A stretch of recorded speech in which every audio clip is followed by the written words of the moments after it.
The first thing that stood out to me were her ears and the fact that she had absolutely no whiskers. We didn't even know if she was a gray cat or not, because a lot of the animals we were getting were gray, whether they were white or tan. She obviously had very obvious burns all over her. She was in pretty bad shock. And because of the smoke inhalation, she did have to spend the day and the night in our one of our oxygen kennels, and we actually had a tech who stayed overnight with her because that's how much she needed the oxygen.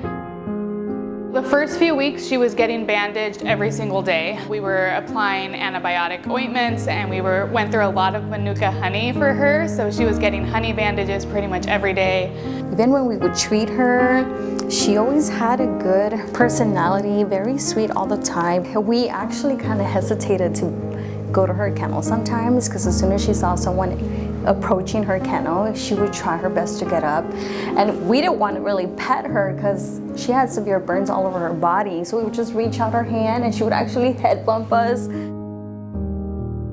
We were getting a lot of people who were coming into the ICU to try to identify their pets, and it was really heartbreaking seeing them coming in with so much hope and just, fingers crossed that that animal was their animal. And it was hard to identify these animals because they all were just in really rough shape.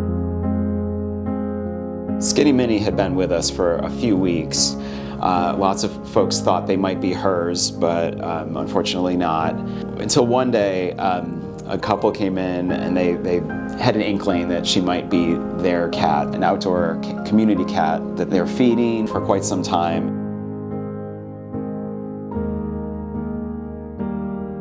They only had a few minutes to evacuate. They were able to get their 2 indoor cats into carriers and safely remove them, but they couldn't find Miss Minnie here. As soon as her people came and positively said that was her, she started eating in her kennel, which was really great because she really was not wanting to eat up until then. What's really touching is that despite not having a home to call their own at the moment, Skinny Minnie's parents come and visit her nearly every other day, which is so sweet, and they're, I know, very much excited for the day that they can bring her home. Over her few months in our care, she's probably had 30+ people who have cared for her, and that includes our vet techs here, our staff veterinarians, as well as the vets and vet techs who came from our neighboring shelters to come assist us those first few weeks. So really it's just been a really big team effort, and that's why so many of us are so attached to her.